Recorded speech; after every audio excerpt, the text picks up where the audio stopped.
research efforts to discover new antibiotics have stalled. In the post-World War II period following Alexander Fleming's breakthrough discovery of penicillin, new antibiotics were discovered and developed at a breathtaking pace. The golden age of antibiotic discovery peaked in the 1950s, and during this period, the pharmaceutical industry was the engine of innovation. But then, discoveries started dropping drastically from the 1980s onward, with no new antibiotic being produced in nearly 3 decades. Government, industry, and medical communities all agree that in the face of this mounting crisis, efforts to revive and improve the likelihood of successful drug discovery is essential. Enter Acurx Pharmaceuticals. They are a biopharmaceutical company focused on developing new antibiotics for difficult-to-treat infections such as MRSA, VRE, and DRSP. We face new threats every day, big and small. Acurx Pharma is on the front lines of health using technology to help us treat tomorrow's infections today. Acurx Pharmaceuticals.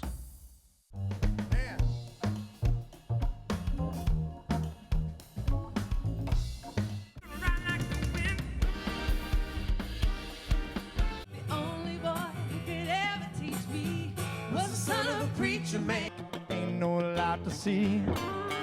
All those plans I made for myself, I got nobody else to lean on.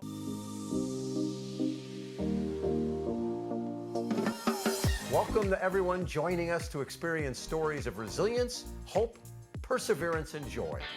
Move over to a sport chair, basketball wheelchair. Category of best video are. We love you guys.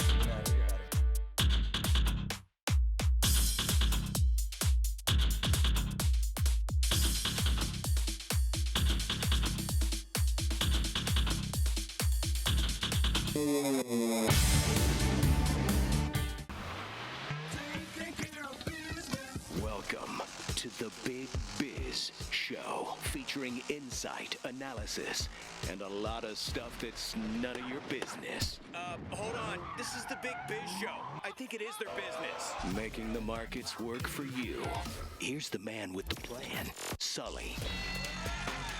Hey, they're live from the Loft 100 studios in sunny San Diego, California. Big Biz Show's on the air. 110 million broadcast home strong via the Biz Talk, BizTV radio network.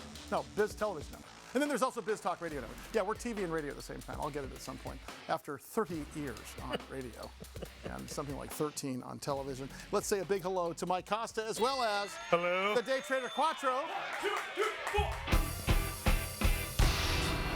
4. Wow, monsters of rock. Pretty much. Monsters of Easter. Yes, I am. You know, it is sort of Easter season, isn't it? Yeah, and Mike looks like a giant bunny. Are you an Easter guy? I mean, you like it? No. You guys have an Easter brunch? I just, pop a couple Cadbury eggs and I'm good, you know? Couple is a... Yeah. Define couple. 12. A dozen. Hey, eggs come in dozens, That's don't right. they? Very good, all right. Good man. We heard about this company, Expion360, last year. And of course, their stock symbol XPON. I took a real interest in this company because we got the information from one of their shareholders. But Expion, EXPION360.com is their website. And again, their stock symbol XPON. Really interesting company. I know we've been talking a little bit about renewable energy and batteries, solar and wind. Brian Schaffner is the CEO of Expion360, and he's here to talk about that because we're in the lithium-ion world. Yes, Michael. we are. Especially when it comes to RV and marine applications. Do you realize that the RV business post-COVID has blossomed to where circa 1940s, 1950s era when they first came out? People are heading for the hills. This is a great business to be in right now. Brian Schaffner is here to talk about that. Brian, how are you, sir? Great to have you back. Hey, thanks for having me on, Sully. How are you doing? Good. Let's talk about what you guys are up to because you're in the right place at the right time. I mean, if there's ever been a company in the right place at the right time, it's you guys. Talk about what you guys are offering and what's going on. Sure.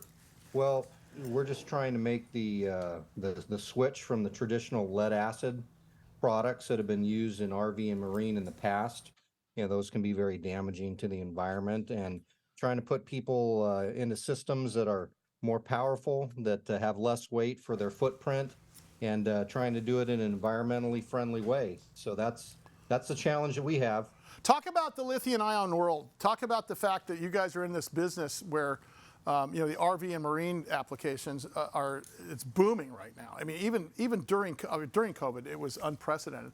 And now you've got this popularity hangover, for lack of a better word, where people are still heading for the hills. Is this your main corner with respect to supply? So that's our main focus right now, but it's not the area that we look to for the largest portion of our growth in the future.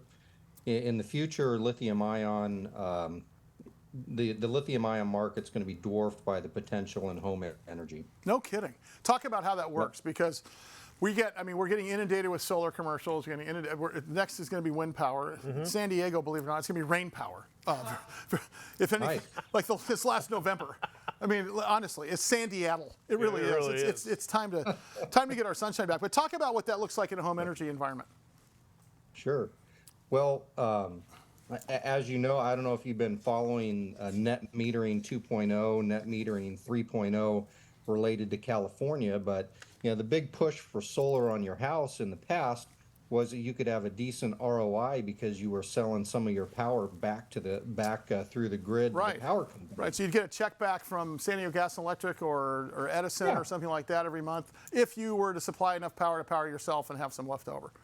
Right. And so typically a sales guy would come in and say, all right, we're gonna oversell the product. You're gonna produce 110, 120% of what you typically use, and it would help cover your electricity bill. Well, that's not going to be the case anymore, because the electricity company says, hey, I'm the one that's taking all this power out to the grid. I'm the one that's cutting you the check.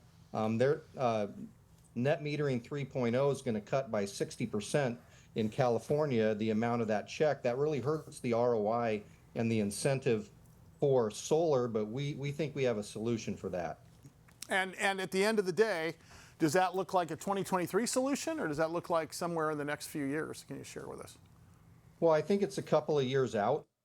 One of the main issues that we have is each utility company wants a different manner of being able to connect to the grid. So if we could have some type of if we could get some work from the federal government so that there was one type of connector, it'd make it a lot easier versus having to negotiate with multiple utility companies. But think about it this way: your typical EV, your typical EV driver uses between 10 and 25% of the power in their EV.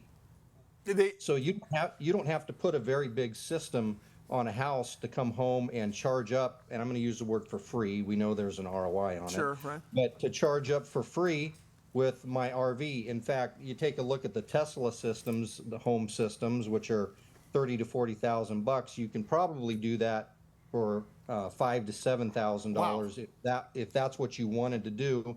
But Tesla isn't really interested in scaling down their system, so there is a lot of opportunity. Well, I'll say, well, is that what makes you? Is that the key selling proposition? Is just the value proposition here? I mean, what is it, or is the battery unique itself? Well, think about the rolling brownouts. I mean, I lived in California, the Monterey area. The rolling brownouts and what happens when you're out of power for a certain amount of time. The issue is most solar people who have solar on their house, they don't have a place to store the power. Right. So when the power company goes offline, what are you supposed to do? I mean, I got a CPAP machine. I have other types of medical machines that I need to keep running. Got a kegerator over here. Kegerator. I mean, really, who's the real victim here? My fish tank. Come on. Yeah, we don't want to kill the fish. Yeah. I mean, I'm not a grandpa, but I have 9 grandfish. Yeah. Right. Excellent. So Perfect. Someday be a grandpa. But if you think about it, if you store that power, then you're in control of when you're using it.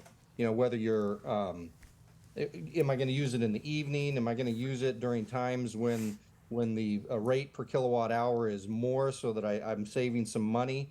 Does it give me the chance to keep an elderly loved one in a house that needs a medical device for 6 or 7 hours while you wait out the brownout? Because right now, if the power goes out, they go to the hospital, and as you know, you can't overload the hospitals with that. Right. They don't have the capacity. Well, again, you're at the right place at the right time. Brian, I want to have you back. I want to have you more often because it's such an important topic.